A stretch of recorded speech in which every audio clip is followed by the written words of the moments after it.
안녕하세요.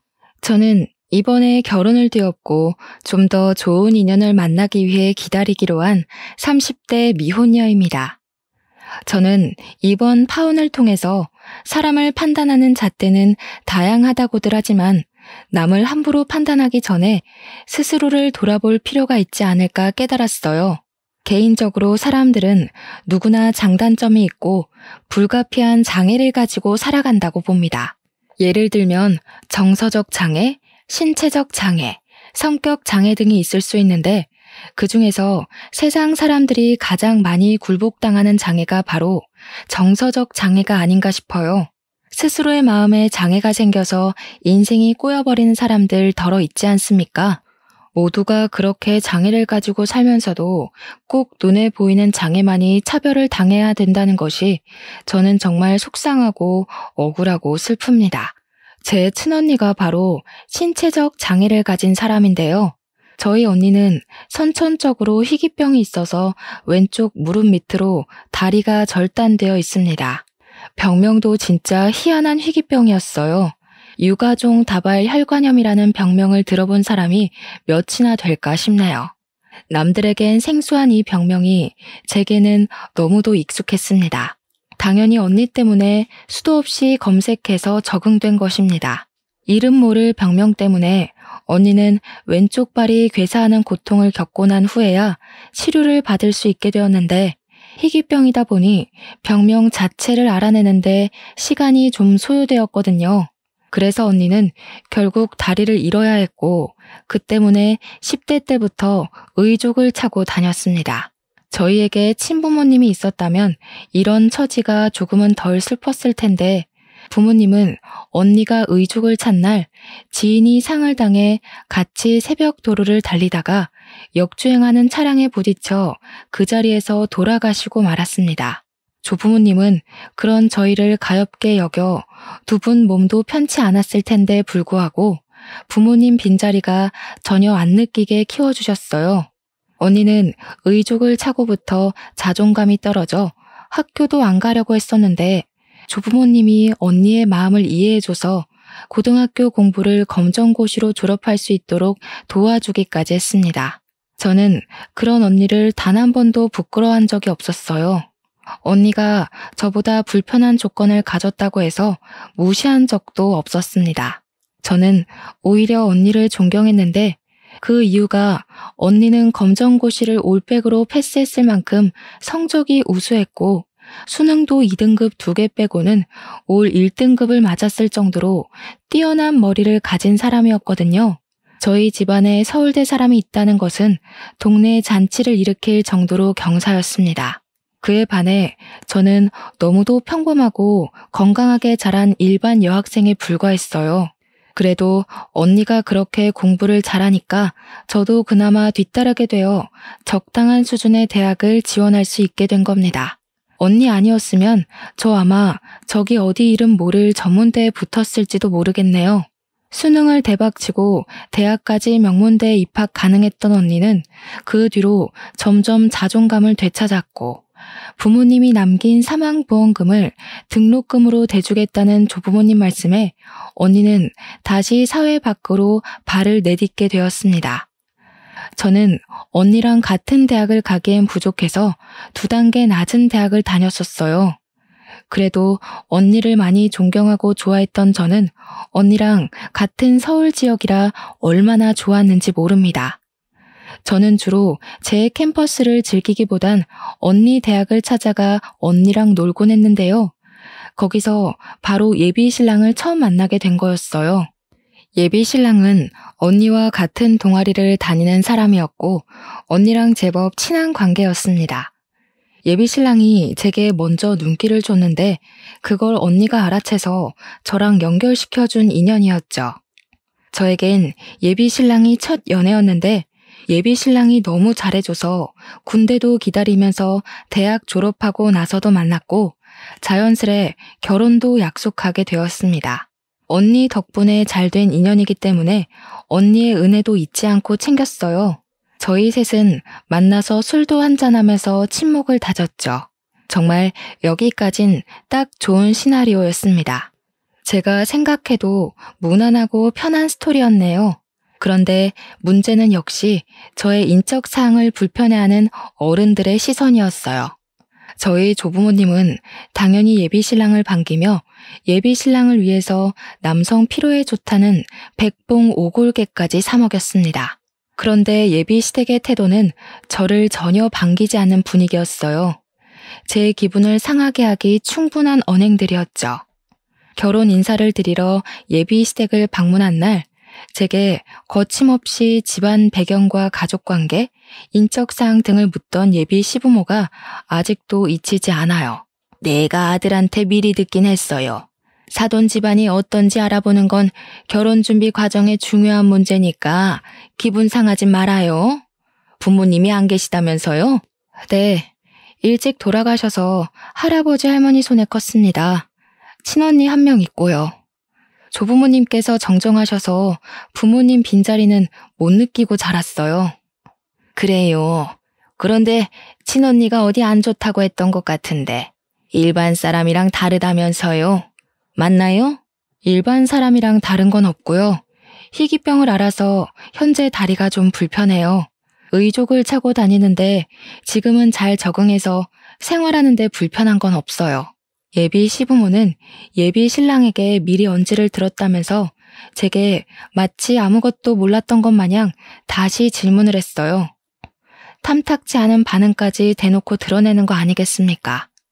제 배경을 안 잊고 하는 것이 표정에서 고스란히 느껴지는데 얼마나 우라가 치밀던지. 살면서 제 친언니가 다리 불편한 사람이라고 말을 해주면 사람들은 딱 3가지로 나뉘어 반응을 해주었는데요. 동정을 표하거나 불쾌해하거나 호의를 베풀거나 이렇게 세 부류가 도드라지게 보이더라고요. 그런데 예비 시부모는 저희 친언니에 대해서 가장 최악인 불쾌감을 표현하고 있었습니다. 그것도 제 앞에서 대놓고요. 이건 저를 무시하는 것 아닌가요? 쉽게는 못 살았겠네. 아무리 지금 적응 잘해서 살고 있다지만 적응 기간이 있었을 것 아니에요. 게다가 희귀병이면 보통 근성으로 치료를 버틴 게 아닐 텐데 고집이 좀 있겠어요? 고집이요? 무슨 논리인지 이해는 잘 안 되지만 끈기 있게 신념을 밀어붙이는 걸 말씀하시는 거라면 맞아요. 우리 언니가 근성 하나는 정말 대단해요. 언니는 언니가 원하는 꿈 다 이루며 살고 있거든요. 제가 제일 존경하는 사람이 저희 친언니예요. 맞아. 엄마, 내가 얘 언니랑 동기였잖아. 같은 동아리 했었는데 그때 나도 얘 언니한테 배운 거 많았어. 뭐 장애인 전형으로 간 거겠지. 장애인 혜택이 워낙 사회에서 유리한 카드로 쓰이니까 너랑 동등한 조건으로 경쟁했다면 모르는 일인 거 아니니? 내가 듣기로는 특수 전형이 커트라인 조금 낮은 걸로 안다. 엄마, 말이 너무 무례하다. 엄마가 그 애 안 만나봐서 그러지. 그 친구 나보다 학과 성적 좋았어. 아무리 그래도 내가 결혼하고 싶은 사람 소개해주는 자리인데 꼭 말을 그렇게 해야겠어? 당황한 예비 신랑이 급히 예비 시모의 말을 막았는데 예비 시부마저 저와 첫 대면이라는 걸 망각했는지 혀를 찢 한번 차고는 예비 신랑에게 눈치를 주는 듯 했습니다. 분위기상 두 분 다 저와 예비 신랑의 관계를 반대하는 입장으로 보였어요. 저는 그 텁텁한 분위기에서 일부러 예비 시부모가 차려준 밥 공기를 깨끗이 비워냈고 예비 시부모가 묻는 말에 숨김없이 모든 걸 다 밝혔어요. 제 집안 사정에 대해 꺼려해야 할 부분은 없다고 생각했거든요. 저희 친언니 장애인 전형으로 대학 간 거 맞고 수능 만점 가까이 받은 것도 맞고 서울대 맞는다고 두 분 귀에 톡톡히 때려박아 주었고 심지어 과에서 과탑까지 해 매년 장학생이었다고도 자랑을 했습니다. 그리고 자리를 뜰 때도 씩씩하게 웃으면서 예비 시부모에게 마지막을 기리는 인사말을 했어요. 아무래도 이 결혼은 어려울 것 같습니다. 저는 기본적으로 도량이 넓은 사람들을 좋아하거든요. 그래야 배울 게 있고 존중할 수 있다고. 우물한 개구리는 어울리는 게 아니라고 언니가 그랬어요. 뭐요? 내가 잘못 알아들었나? 지금 결혼을 안 하겠다고 말하는 거예요? 그것까진 이해하겠는데 거절은 해도 우리가 해야지요. 누가 봐도 우리 아들이 손해인 결혼인데 살다 살다 이렇게 웃긴 소린 또 처음이네. 엄마, 내가 말 조심해달라고 했잖아. 미리 말해줬더니 무슨... 나 이 사람 아니면 결혼 같은 거 할 생각 없다고 했지. 빨리 사과해요. 아니야, 사과는 됐어. 나도 이런 분들 모시고 못 살아. 짧은 시간이었지만 밥 맛있게 잘 먹었습니다. 워낙 표정들을 썩히고 계셔서 체할 것 같지만 예의상 인사는 드리는 거예요. 오빠랑 헤어질게요. 안녕히 계세요. 끝인사를 하고 나오는데 이건 예비 신랑과도 의논한 것이 아니라서 예비 신랑 또한 놀라며 저를 뒤쫓았습니다. 제가 예비 시댁을 바로 나와버리는 바람에 예비 시부모의 반응을 못 봤지만 아마 두 분 다 제 돌발 행동을 어처구니 없게 보지 않았나 싶어요. 쫓아와서 저를 붙잡은 예비 신랑이 제게 헤어지는 게 무슨 말이냐고 놀라서 따졌는데요. 저는 애써 관리하고 있던 표정을 그제야 드러내며 예비 신랑한테 솔직하게 말했습니다. 오빠 부모님이라서 이 정도로 말하고 넘어가려는 거야. 나 저렇게 사람 함부로 판단하고 무례하게 말하는 사람들이랑 연 안 맺어. 솔직히 너무 기분 나쁘거든? 당장 무릎 꿇리고 사과시키고 싶은 거 오빠 봐서 참은 거라고. 알았어. 알아. 우리 엄마 아빠가 실수했어. 내가 사과할게. 엄마 아빠는 정말 잘 몰라서 그랬던 거야. 내가 가서 더 제대로 설명하면 돼. 이것 때문에 헤어지는 건 말이 안 되잖아. 잘 몰라서 그랬다. 잘 모르면 함부로 얘기해도 돼? 오빠가 이미 언지를 줬는데도 저렇게밖에 말을 못하는 사람들이라면 나 더 볼 필요 없다고 봐. 가서 또 그런 모욕 듣고 있을 생각도 없고 가능성도 만들고 싶지 않다고. 그날 저는 예비 신랑과 처음으로 연락을 하지 않고 잠수를 한 일주일 탔습니다. 그러니 예비 신랑이 친언니한테 자꾸 연락을 했나 봐요. 언니가 틈만 나면 제 방을 찾아와 노크를 했는데 그때마다 예비 신랑 입장을 대신 대변해 주더라고요. 그러면서 예비 시부모 입장에서는 며느리 될 집안에 몸 불편한 사람이 있다는 걸 좀 못마땅해 할 수도 있다고 이해를 해주는 거 아니겠습니까? 저는 제가 예비 시댁 인사 가서 친언니 모욕을 들었다는 걸 언니한테만큼은 알리고 싶지 않았거든요. 그것만으로 이미 속상한데 어쩔 수 없이 알게 된 언니는 정작 저를 위해 자신을 향한 손가락질을 이해하고 넘기려고 하잖아요.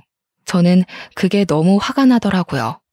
그래서 저는 괜히 언니한테 화살을 돌리면서 예비 신랑 얘기할 거면 문 안 열어주겠다고 내쫓기까지 했습니다.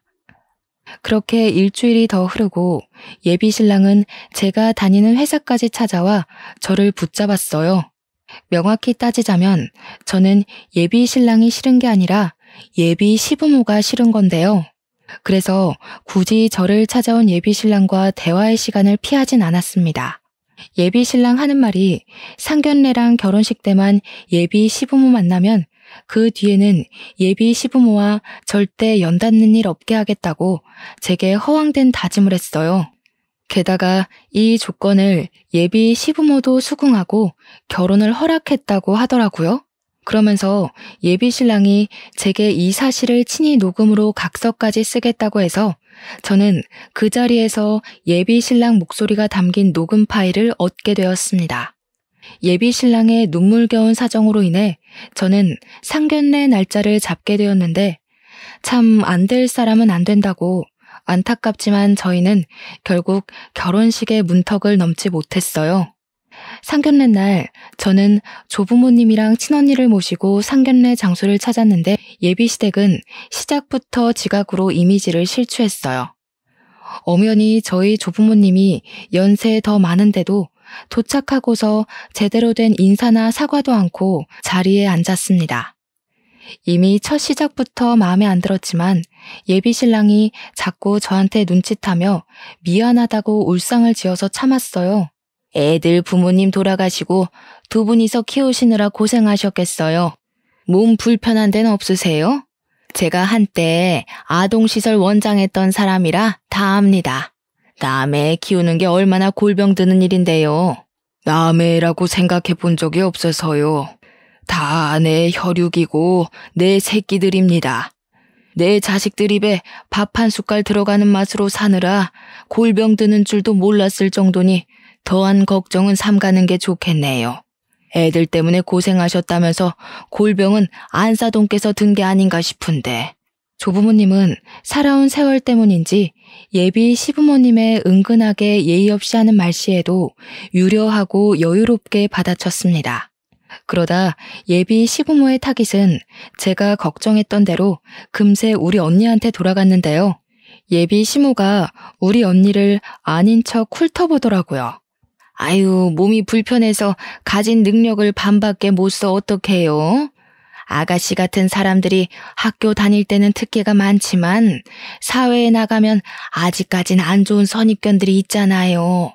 일하는데 많이 불편하지요? 어떤 일을 하고 있다고 했더라? 복지관에서 단순 노동 이런 거 하나요? 글쎄요. 사돈 어른들이 걱정해 주실 만큼은 안 좋은 시선을 받지는 않아서요. 또 말씀하신 것처럼 제가 단순 노동하기엔 아까운 머리거든요. 사람 가르치고 상담하는 일을 하면서 효도하며 잘 살고 있습니다. 똑 부러지는 것 좀 봐. 그래. 그렇게 당당하고 당차게 살아야 아무도 무시 안 해요. 야무지게 잘하겠네. 다리만 안 불편했어도 내가 딱 며느리 삼으면 좋겠구먼. 이건 또 무슨 개소리인지 모르겠더군요. 예비 시모의 헛소리에 예비 신랑도 놀라고 저도 황당해서 예비 신랑과 눈이 맞았습니다. 거기서 기분 안 나빴던 사람은 오직 예비 시부모뿐이었어요. 예비 신랑이 나서서 예비 시부모에게 이제 그만하고 식사하라고 눈치를 주는 덕에 한시름 정도 더 버틸 수 있었네요. 그런데 상견례 내내 잠자코 동조만 하고 있던 예비 시부 입에서 나온 말 때문에 곧 이곳이 아수라장이 되고 말았는데요. 그런데 그 장애가 그리 있으면 앞으로 결혼하긴 참 불편하겠어요. 아이고야, 애 낳기도 힘들겠어. 애를 낳더라도 몸이 불편해서 거의 남편이 육아를 해야 될 판이겠네. 아버님, 지금 무슨 말씀하시는 거예요? 말씀이 너무 선 넘으시네요. 방금 그 말 경찰에 신고해서 저희가 증언하면 충분히 사회적 문제가 될 발언인 거 모르세요? 경찰? 아니 내가 무슨 말을 했다고 그러냐? 다리가 불편하면 다들 그런 고민들을 하길래 나도 걱정을 해줬을 뿐이다. 누가 걱정해달랬어요? 아버님도 본인 앞날도 똑바로 간수 못해서 회사 해고당한 주제에 누가 누굴 걱정해요. 당장 저희 가족한테 사과하세요. 뭐야? 저 정신 나간 년이 지금 뭐라는 게야? 감히 시애비한테 뭐가 어쩌고 어째? 몸 불편한 네 언니도 서울대 잘만 갔구먼. 멀쩡한 너는 이상한 사립대 나간 것이 뭐 잘났다고 큰 소리를 빽빽 질러? 예비 시부 원성이 커지자 이미 상견례 분위기는 파투나기 시작했고 예비 신랑은 자기 아빠를 말리려고 일어나 안절부절 못하고만 있었습니다. 오히려 제가 예비 신랑보다 예비 시부를 더 잘 대적했다고 할 수 있겠네요. 솔직히 그쪽 집안 경제적으로 부모님 없는 저희 집보다도 부족하잖아요. 제가 틀린 말 했나요? 저희 부모님 떳떳하게 성공하시던 사업가셨어요. 돌아가신 다음에도 조부모님이 그 사업을 넘겨받은 덕분에 지금은 제 이름으로 된 건물도 증여해 주셨고요. 그런데 그쪽은 모 같은 성격 때문에 해고까지 당하셨던데 지금 저희한테 낱말할 처지 안 되지 않아요? 저 말하는 것 좀 봐라. 내가 진작에 이런 집안에 문제 하나 있을 줄 알았다. 내가 고작 저런 며느리 드리겠다고 이 비싼 옷까지 빚내서 빌린 줄 알아? 예끼, 이 결혼 무효다. 잘 먹고 잘 살면 뭐하니? 사람이 건강한 게 최고지. 이보세요. 살아가는데 장애가 더 문제일까요? 돈이 더 문제일까요? 서울대 나온 장남 이용해서 부유한 처가 돈 좀 뜯고 싶었을 텐데 이제 어쩌시게요? 저희는 더 이상 불우유 도울 생각이 없어졌는데 입 닫고 계셨으면 혼수비라도 아꼈을걸. 제 복을 발로 차내셨네요.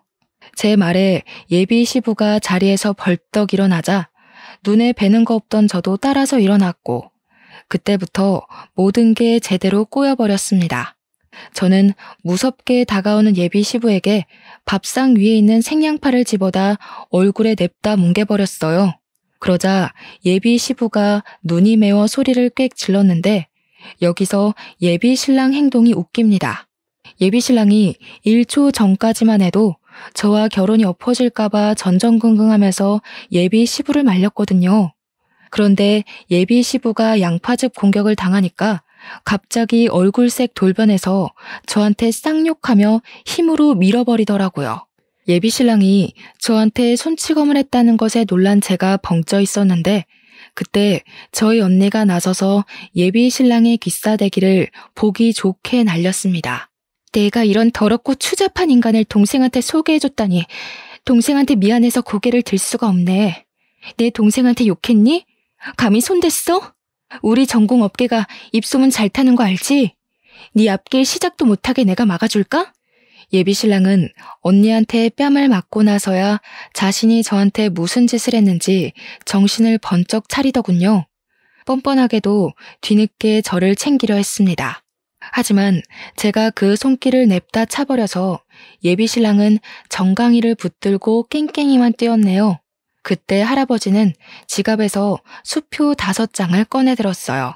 그대로 예비 시부모에게 뿌려버리더라고요.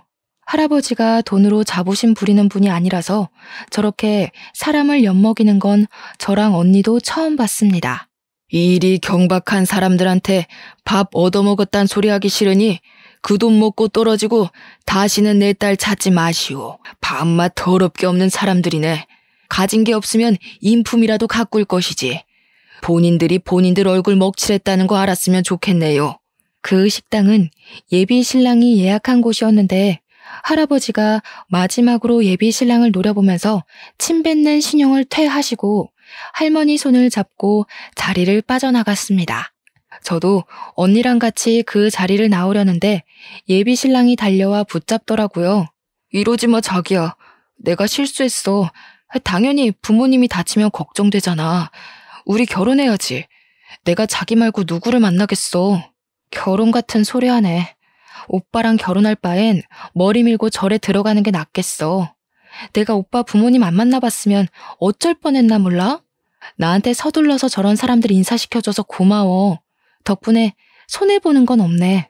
그렇게 그 자리를 뜨면서 저는 예비 신랑과 파혼을 하게 되었고 예비 신랑은 며칠 간격으로 제 직장을 찾아왔습니다. 지긋지긋해서 한 번만 더 쫓아오면 접근금지 신청 낼 거라고 으름장을 놓았더니 다행히 그 뒤부터는 나타나지 않더라고요. 그래서 그냥 이대로 깔끔하게 마무리되는 줄 알았습니다. 그랬다면 제 기억에서 빨리 잊혀지고 좋았을 텐데 아쉽게도 그들을 또 한 번 마주친 적이 있었는데요. 저희 언니는 서울대를 졸업하고 대학원까지 다니면서 장애인 면접학원의 대표 원장으로 있는데요. 그러니까 여전히 공부하면서 꾸준히 돈까지 버는 성실한 사람이라는 거죠. 그래서 언니 면접학원이 꽤 입지가 알려진 편이었습니다. 규모도 4층짜리 건물로 컸거든요. 인기 많은 학원이라는 게 참 자랑스러웠는데 학원의 높은 인지도 때문에 시가 사람을 다시 보게 될 줄은 몰랐네요. 언니 면접학원에 예비 시모가 등장했는데 웬 젊은 청년 하나랑 같이 찾아왔다고 하더라고요. 제가 먼저 마주친 건 아니었고 언니가 전화를 해줘서 알았습니다. 언니 말이 예비 시모가 언니를 알아보지 못해서 얼굴 보고 상담을 하는데도 계속 원장님 거리며 알랑방귀를 뀌었다고 하더군요. 원장님, 우리 막내 아들인데 잘 좀 부탁드려요. 강남에서 제일 유명한 학원이라고 들었어요. 취업률 100% 보장이라고 소문이 자자하더라고요. 저희 아파트가 여기서 20분은 좋게 걸리는 곳인데 거기까지도 이 학원 유명세가 뻗어 있는 거 아시나 모르겠네. 젊은 분이 너무 대단하셔요. 언니가 일찍 예비 시모 얼굴을 똑똑히 기억해서 제게 곧장 연락을 넣어줬기 때문에 제가 언니 학원에 빨리 찾아갈 수 있었는데요.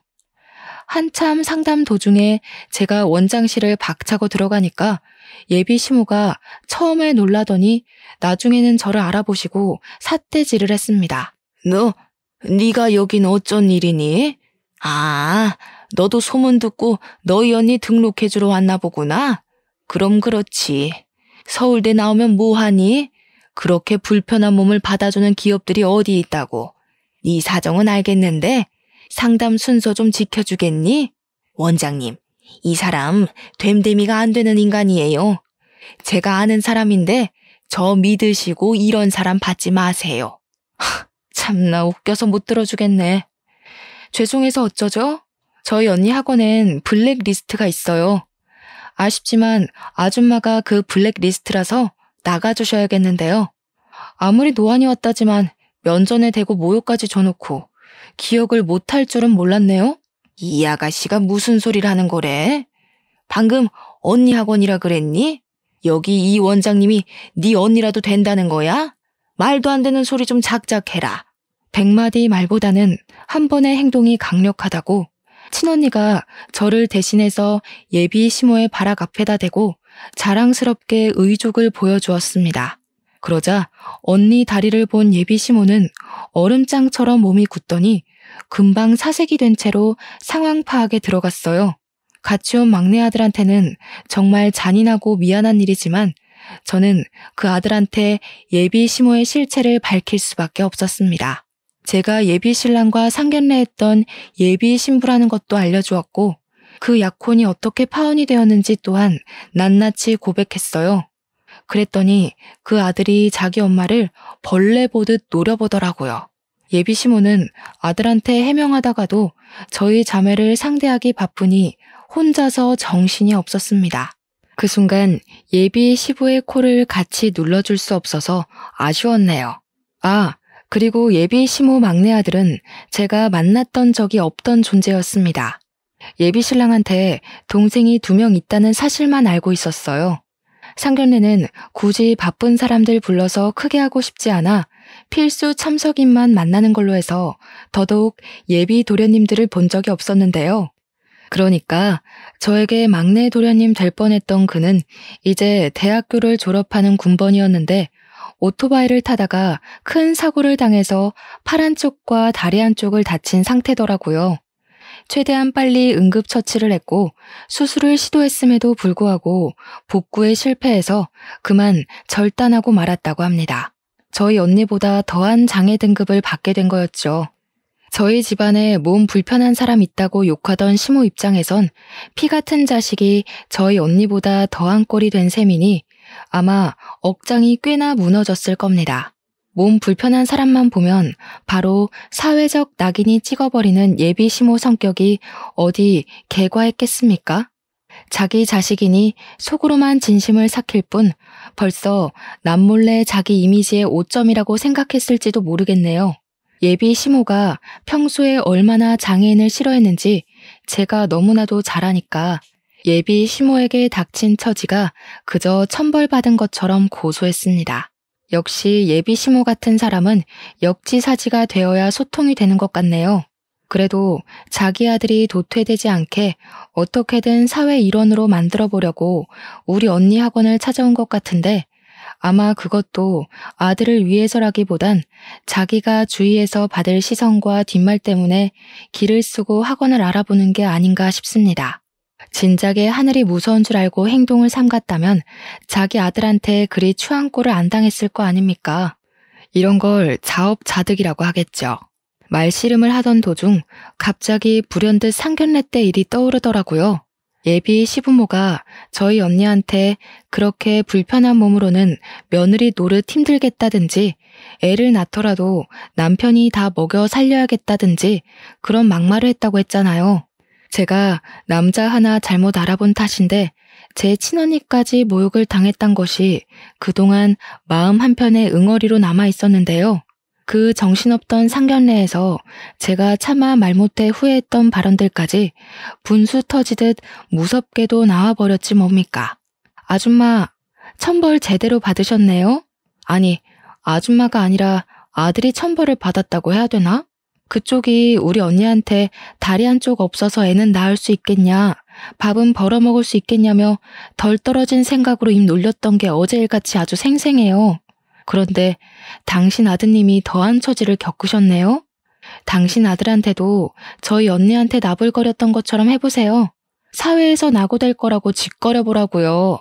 그 입 다물지 못해? 좀생이같이 지난 일 담아두고 있는 게 뭐 자랑이라고 어른한테 대드니? 나는 너희한테 무슨 말을 했는지 기억 못한다. 그냥 흘리듯 한 소리를 너희들이 속 좁아서 그렇게 꼬아들었겠지. 그렇구나. 그쪽 아들도 우리가 꼬아들었다고 생각을 할지 모르겠네요.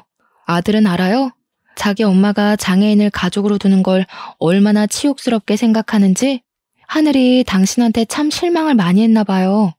저는 그쪽 아들이 그렇게 된 게 자기 엄마가 응당 받아야 될 천벌을 대신 받은 것처럼 느껴지는데, 안 그래요? 닥치지 못해? 됐다. 내가 이 학원을 등록을 안 하고 말지. 여기저기 널린 게 장애인 학원이더라. 너희 학원이 이름 좀 났다고 해서 얼마나 잘났나 드러나 보려 했더니 도통 구린내가 나서야 원. 황급히 도망치려던 예비 시모가 자기 아들을 부축하려고 붙잡았는데요. 그 순간 무슨 일이 벌어졌는지 아시나요? 들어올 때만 해도 예비 시모 손을 꼭 잡고 들어왔다던 아들이 예비 시모 손길을 확 내쳐버리더라고요. 예비 시모는 놀라서 잠깐 행동을 굳혔습니다. 원장실까지 오면서 지나쳤던 수많은 수강생들 보고 나는 저런 사람들이랑 다르다고 얘기한 것도 전부 몸 불편한 사람들을 무시해서 그런 거였어? 엄마도 엄마 아들이 이렇게 된 거 부정하고 싶은 거지? 내가 창피한 거 아니야? 아니야.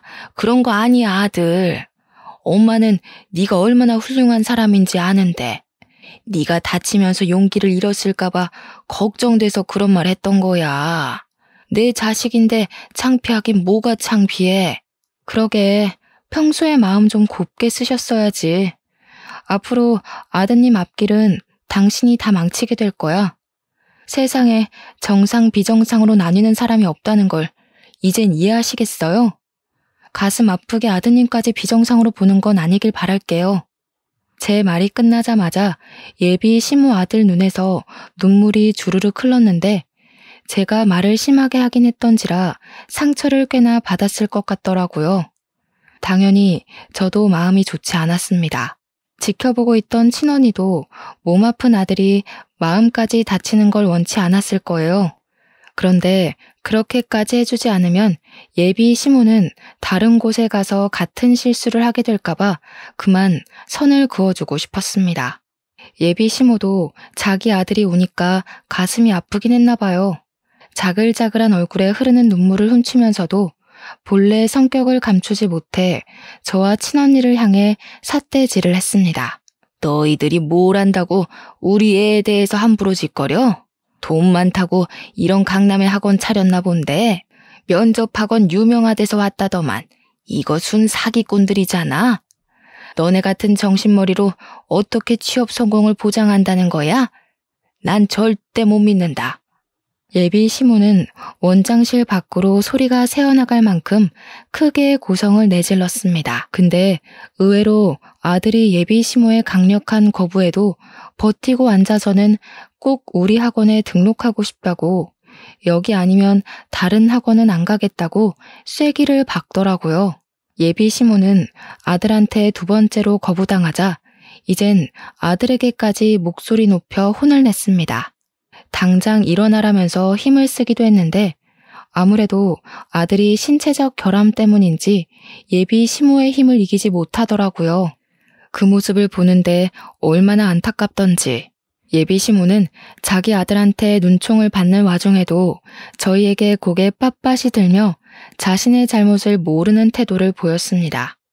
싹싹 빌어도 모자랄 판에 상황 판단력이 얼마나 낮으면 우리한테 큰 소리를 치는 건지 모르겠네요. 아무튼 아무리 봐도 자존심만 세고 지능이 덜 떨어진 아줌마임은 확실한 듯 합니다. 지켜보던 친언니 또한 예비 시모의 막무가내 행동을 더는 듣고만 있을 수가 없었나 봐요. 자기 아들을 잡아당기는 예비 시모에게 친언니가 따끔한 소리를 해줬는데요.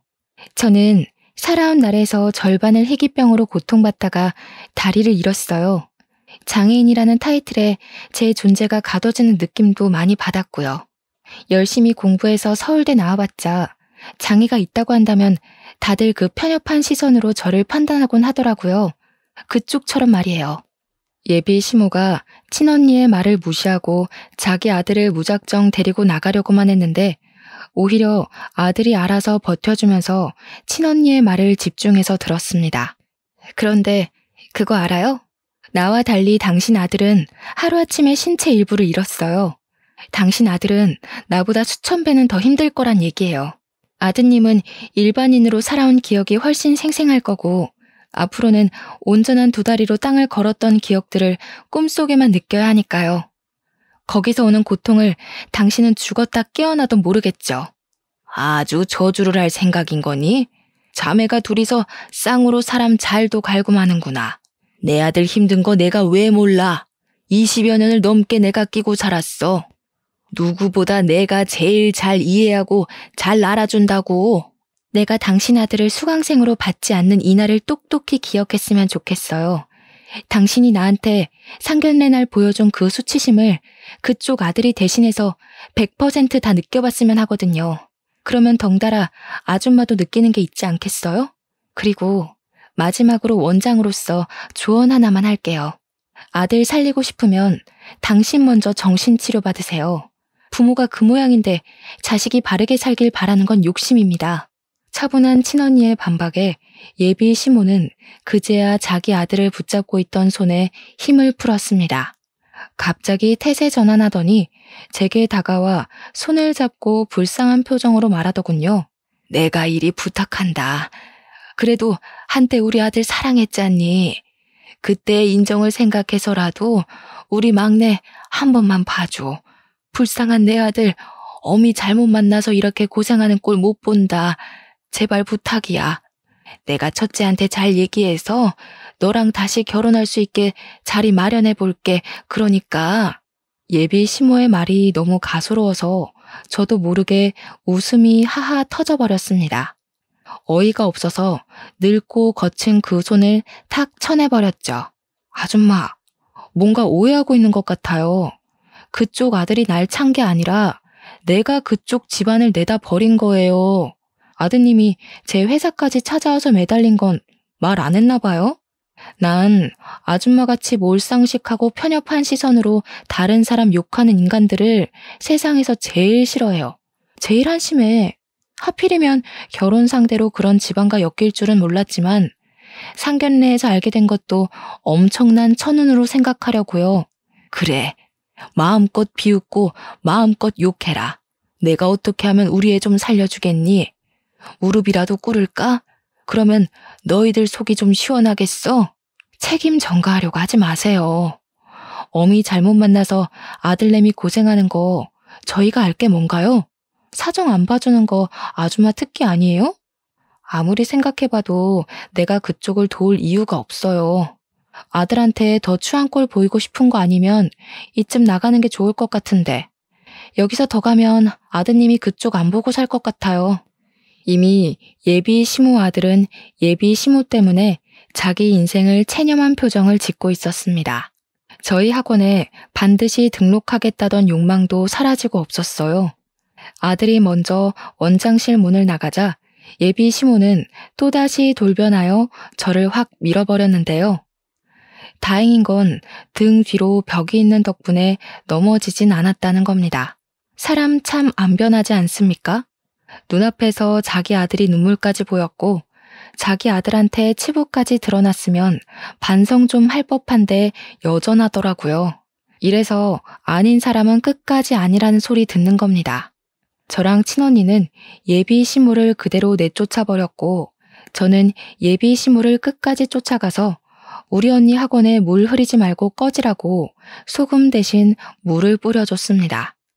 예비 시모가 물세례를 맞을 때 막내 아들은 예비 시모를 버리고 먼저 택시 타고 쌩 떠나버리더라고요. 예비 시모는 더 이상 제게 함부로 말을 붙이지 못하고서 물에 빠진 생쥐꼴로 도망치듯 달아났습니다. 요즘 세상이 어떤 세상인데 남의 인생사에 감히 감나라 배나라 하는 건지 모르겠네요. 남의 욕도 함부로 해선 안 되는 게 바로 이런 꼴을 당하기 때문이라고 생각합니다. 내 스스로의 업보는 어떤 모양으로든 반드시 그 대가를 치른다고 봐요.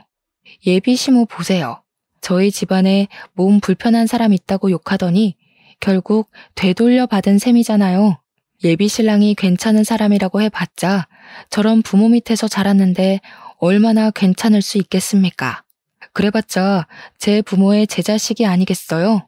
저는 이 결혼을 시작도 해보기 전에 실체를 낱낱이 드러내고 다퉈본 걸 천만다행으로 생각합니다. 아마 하늘도 우리 편이었던 게 아닌가 싶어요. 비록 모든 게 저 때문에 일어난 불상사였지만 이 일을 통해서 친언니가 면접학원에 쓰일 좋은 소스를 오래간만에 깨우쳤다고 좋아하더라고요. 이것 또한 삶의 경험이라 반갑게 느낄 뿐이라네요. 언니는 그간 제가 몰랐던 고통을 남 모르게 많이 겪었을 거잖아요. 언니가 이렇게 상처에 강인한 모습을 보여줄 때면 내면이 제 생각보다 훨씬 단단하고 드높은 것 같다는 생각이 듭니다. 저는 언니한테 그렇게 또 한 수 배웠네요. 그 뒤로는 모든 사람들이 일상의 복귀를 잘하였습니다. 특히 저는 언니 덕분에 멘탈 관리가 아주 빨리 되었어요. 약혼이란 큰 약속이 파기된 것에 비하면 제가 겪은 상실감은 다른 분들보다 꽤나 덜 힘들었던 것 같아요.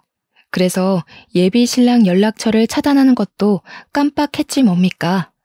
워낙 예비 신랑 존재가 머릿속에서 빨리 사라졌다 보니까 연락처 지우는 것도 미루다가 그만 까먹어버리고 말았네요.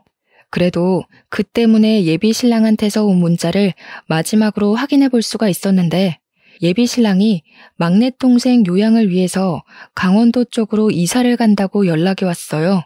자기는 아직 나를 못 잊었다고 하던데 혹시 생각이 바뀌거나 자기가 그리우면 언제든지 연락하라는 거 있죠. 자기는 이제 제가 연락할 때까지 먼저 연락하는 일은 없을 거라면서요. 그걸 끝으로 저는 예비 신랑의 연락처를 차단했습니다. 저도 모르게 남아있던 예비 신랑의 마지막 흔적을 지워버리니 그제야 모든 게 깔끔하게 정리가 된 기분이더군요.